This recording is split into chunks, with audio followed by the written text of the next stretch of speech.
Querido Miguel, non sabes o que sinto hoxe non poder estar con todos e todas vós.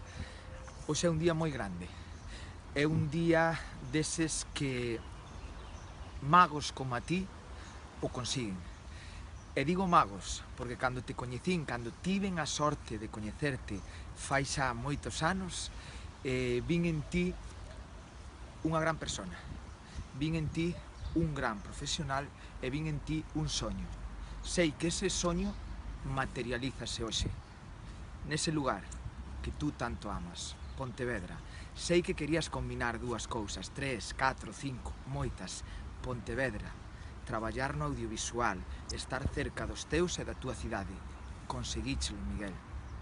Conseguíchelo. Emocionarás, farás sentir moito hoxe e só che quero dicir que sinto na alma non poder estar hoxe aí. Estou en terras catalanas e só che quero dicir que gracias. Gracias por todo o que das e que esta obra fará que Miguel sexa máis feliz, máis grande e todo o seu entorno. Moitas grazas e moita sorte. Quérote, Miguel.